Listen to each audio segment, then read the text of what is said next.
Welcome back to another video on current electricity. So in the last video, I spoke about shunts. Now I would like to talk about multipliers.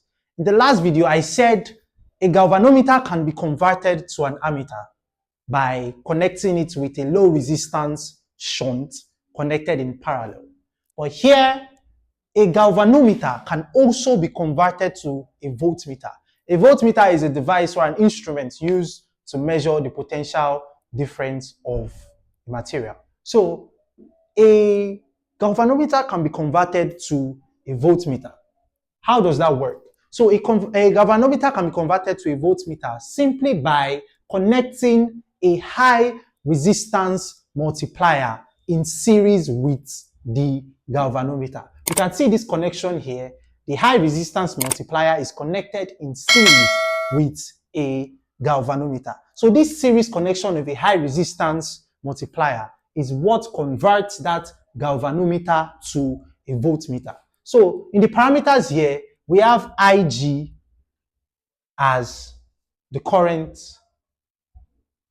of the galvanometer at full scale deflection.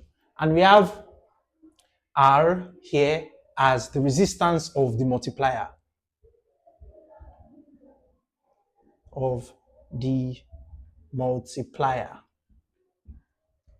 The small r here is the resistance of the galvanometer, or the internal resistance of the galvanometer.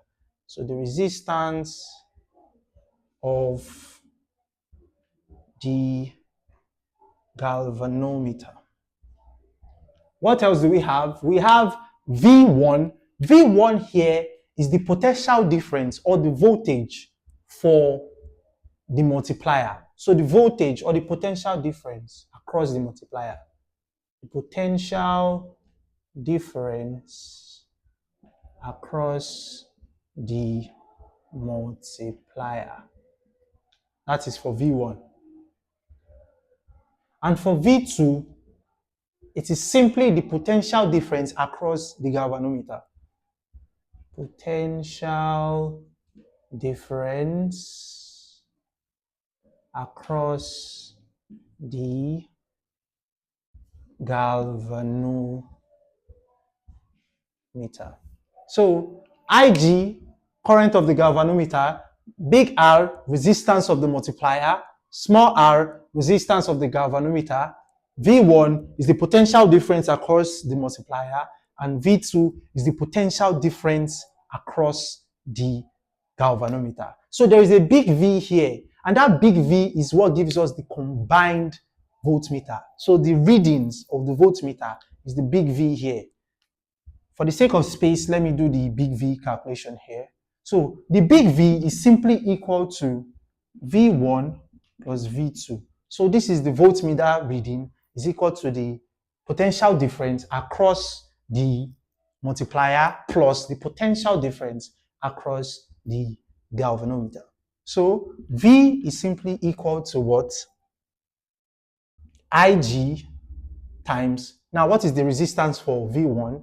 It is R plus Ig times, what is the resistance for V2? It is small r. So V is equal to Ig R plus R, where R is the resistance of the multiplier. So this formula here can be used to calculate or to find the resistance of a multiplier. So I'm going to box the formula here. So V is equal to Ig R plus R. So this is the box.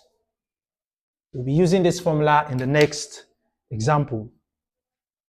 So let me rub off the board so we can do a calculation. Here I have a question that says a galvanometer of internal resistance 100 ohms has a full scale deflection when a current of 10 milliamps flows through it. What value of resistance would be or would convert it to read 10 volts? So let's write the parameters we have. So we know we want to convert a galvanometer to what? To a voltmeter. So when you want to convert a galvanometer to a voltmeter, you know that is a multiplier problem. So Writing out the parameters, we have our internal resistance, which is the small r of the galvanometer, as 100 ohms. What else do we have? We have the current of the galvanometer, Ig, as 10 milliamps. And 10 milliamps is still the same thing as converting to amps, 10 times 10 to the power minus 3 amps.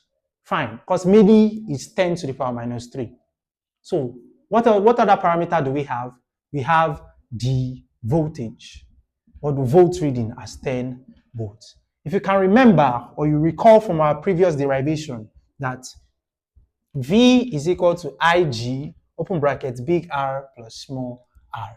And what we are asked to find here is the resistance of the multiplier, which is the big R. So making big R the subject of formula here, I will divide both sides by Ig. So V over Ig is equal to R plus R. Making R the subject of formula, I have to take the small r to the other side. So R is equal to V over Ig minus small r. Now that we have this expression, I can substitute in my parameters. So R is equal to, what is the big V? That is 10 divided by Ig, 10 times 10 to the power minus 3, minus small r, which is 100. So punching this in my calculator, 10 divided by 10 times 10 to the power minus 3. Fine. Minus 100. So I have my resistance as 900 ohms. So this is how you solve a question involving multipliers. Don't forget to like, subscribe, and ask your questions in the comment section. See you in the next video. Thank you.